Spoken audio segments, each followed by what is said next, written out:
Assalamualaikum warahmatullahi wabarakatuh. Yang terhormat Ibu Maya, selaku dosen pembimbing pada mata kuliah pengauditan pengolahan data elektronik, serta teman-teman kelas yang berbahagia. Adapun topik yang akan kita bicarakan pada bab 8 ini tentang pelaksanaan audit, evaluasi, dan bukti audit. Sebelumnya, saya akan memperkenalkan anggota kelompok 3. 1. Riko Ferianka, NPM 12. 2. Fitri Anung Padmawati, NPM 15. 3. Nadia Anggreni Santoso, NPM 16.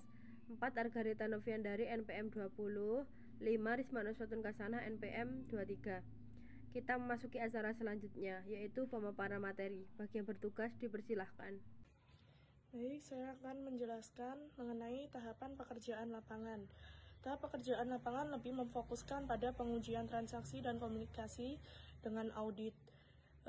Terdapat tahapan-tahapan pekerjaan lapangan yaitu sebagai berikut. Yang pertama, pertemuan awal. Dalam pertemuan ini, auditor diharapkan memperoleh gambaran mengenai audit atau sistem yang akan diaudit, sumber daya yang tersedia, dan informasi lain yang relevan.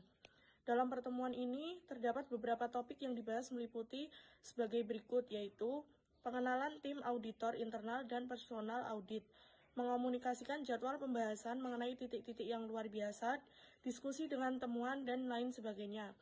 Waktu yang ditargetkan dalam pelaksanaan penugasan audit, menjelaskan lingkup penugasan, serta menjelaskan tahapan audit yang akan dilaksanakan. Untuk tahap yang kedua yaitu pengujian transaksi. Dalam tahap ini, transaksi akan diuji menggunakan berbagai teknik termasuk sampling. Tahap selanjutnya yaitu komunikasi audit. Berdasarkan hasil survei pendahuluan yang telah dilakukan oleh auditor akan membahas pertemuan yang signifikan dengan audit. Pada saat yang sama, audit akan memiliki kesempatan untuk berdiskusi dengan auditor. Auditor juga akan menginformasikan tentang kemajuan audit selama proses berlangsung. Biasanya komunikasi dapat dilakukan secara lisan melalui surat elektronik atau email, tertulis atau memo yang masalah yang lebih kompleks agar memiliki pemahaman yang sama mengenai proses bisnis yang diaudit. Untuk tahap yang terakhir yaitu pertemuan audit. Setelah menyelesaikan pekerjaan lapangan, auditor akan bertemu dengan audit yang membahas temuan awal dan rekomendasi yang diusulkan. Pertemuan ini memberikan kesempatan kepada kedua belah pihak untuk menyepakati rekomendasi yang paling layak dan untuk menghindari kejutan selama fase penyampaian laporan. Assalamualaikum warahmatullahi wabarakatuh. Saya Riko Ferianka. Di sini saya akan menjelaskan materi mengenai evaluasi. Evaluasi merupakan tahap yang paling penting dalam setiap penugasan audit karena memberikan kesempatan bagi auditor untuk menerapkan kreativitas profesional secara maksimal. Pendapat dan rekomendasi harus mengalir dari kelemahan sistem yang diidentifikasi selama sistem evaluasi. Pengujian audit rutin dilakukan untuk mengonfirmasi evaluasi asli dalam hal penerapan pengendalian dan efek dari kelemahan kontrol, yaitu merujuk pada penerapan standar IIA 21204.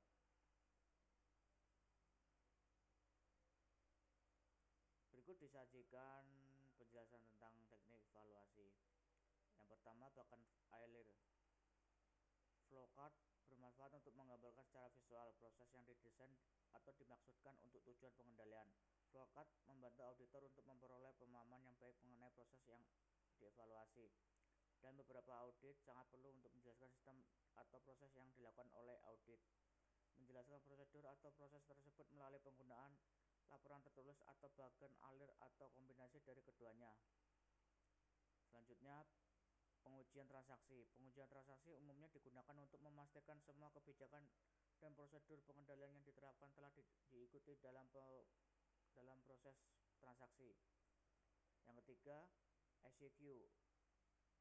SEQ menuntut auditor untuk bertanya tentang internal control khusus atau umum kepada manajemen audit. Kuesioner didesain sehingga respon negatif akan mengidentifikasikan kelemahan potensial internal control. SEQ terdiri dari serangkaian pertanyaan yang diaplikasikan pada operasi tertentu dan dirancang agar jawaban tidak mengindikasikan potensi kelemahan pengendalian. Dan yang terakhir, AIS. AIS sama halnya dengan ICQ tetapi lebih ditekankan pada aspek sistem informasi yang diterapkan audit. Sekian penjelasan dari saya, selanjutnya akan dijelaskan oleh teman saya. Assalamualaikum warahmatullahi wabarakatuh. Perkenalkan, nama saya Nadia Anggreni, NIM 1903101016. Di sini saya akan menjelaskan tentang tipe bukti audit. Bukti audit dapat dibedakan dalam berbagai jenis sebagai berikut. Yang pertama, struktur pengendalian intern atau SPI. SPI yang diterapkan dengan memadai dapat menjadi bukti yang kuat mengenai keandalan informasi yang dicantumkan dalam laporan keuangan. Yang kedua, bukti fisik. Bukti fisik adalah bukti yang diperoleh auditor melalui aktivitas pengamatan secara langsung, inspeksi ke lapangan, dan investasi fisik yang selanjutnya didokumentasikan dengan membuat berita acara. Kemudian yang ketiga, bukti dokumen. Bukti dokumen adalah bukti dokumen yang disajikan dengan terbuat dari kertas dengan berisi mengandung informasi, angka, huruf, dan simbol. Misalnya notulen rapat, surat konfirmasi, rekening koran bank, sertifikat wesel, tagih, bukti pengiriman barang, dan serta representasi. Kemudian yang keempat, bukti keterangan. Bukti keterangan adalah bukti yang diperoleh dari pihak audit dan pihak ketiga melalui pertanyaan yang diajukan oleh auditor. Kemudian yang terakhir, bukti analitis. Bukti analitis adalah bukti yang diperoleh dari analisis terkait data audit dan data yang lain, diantaranya menggunakan rumus rasio, tren, dan pembanding antara data tahun ini dengan data sebelumnya. Selanjutnya, saya akan menjelaskan tentang teknik pengujian. Teknik ini merupakan teknik yang digunakan auditor untuk memperoleh dan mengevaluasi bukti audit yang relevan, andal, dan cukup. Berikut ada beberapa teknik yang bisa dilakukan oleh auditor dalam menguji audit. Yang pertama, wawancara. Metode ini sering digunakan untuk pengumpulan bukti.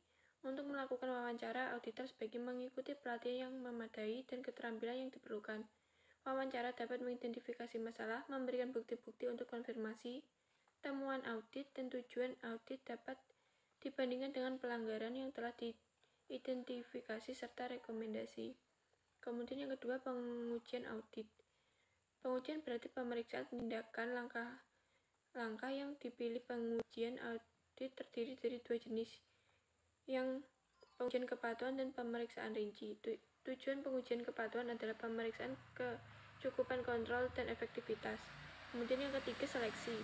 Proses bagian dari populasi yang dipilih untuk menentukan karakteristik dan parameter dari populasi. Metode ini secara signifikan mengurangi biaya dan membuat audit internal berfungsi lebih efektif. Oleh karena itu, pendekatan ini banyak diterapkan. Ada dua tipe dasar seleksi. Yang pertama, seleksi dengan menggunakan statistik. Yang kedua, seleksi melalui judgment auditor atau non-statistik, yakni auditor memilih atas dasar judgment auditor dan menentukan lingkup yang dipilih. Kemudian yang terakhir, 4, pertanyaan. Pendekatan struktural untuk pengumpulan informasi dari populasi yang besar. Contohnya, penggunaan pemantauan adalah penentukan dari pendapat para penerima manfaat layanan tentang kualitas dan ketepatan waktu layanan. Sekian pemaparan materi dari saya, selanjutnya akan dijelaskan oleh rekan saya. Saya Risma Ruswatun Kasanah, NIM 1903101023 akan melanjutkan pemaparan materi sebelumnya. 5. Inspeksi adalah mengamati secara rinci tempat kejadian yang dilakukan terhadap dokumen dan fisik. 6. Diagram adalah deskripsi grafis dari analisis proses atau sistem yang memungkinkan dari operasi atau sistem yang kompleks. 8. Observasi adalah pengamatan terhadap suatu aktivitas terkait dengan pengendalian internal yang diterapkan audit. 9. Konfirmasi merupakan permintaan tertulis ke objek audit atau pihak ketiga untuk menyediakan konfirmasi tertulis atau informasi lain. 10. Analisis merupakan studi tentang informasi yang diperoleh dan penggunanya untuk kesimpulan untuk membandingkan dengan indikator hasil kegiatan objek audit. 11. Voicing adalah menelusuri suatu catatan ke dokumen dasar. 12. Tracking adalah menelusuri bukti transaksi ke dasar ke catatan, jurnal, dan buku besar. 13. Scanning adalah penelaahan secara umum terhadap dokumen, catatan, dan daftar pendukung yang dikerjakan dengan cepat guna mendeteksi adanya elemen-elemen yang memerlukan penyelidikan lebih lanjut. Sekian pemaparan materi dari saya. Sekian pemaparan materi dari kelompok kami. Kurang lebihnya kami mohon maaf. Wassalamualaikum warahmatullahi wabarakatuh.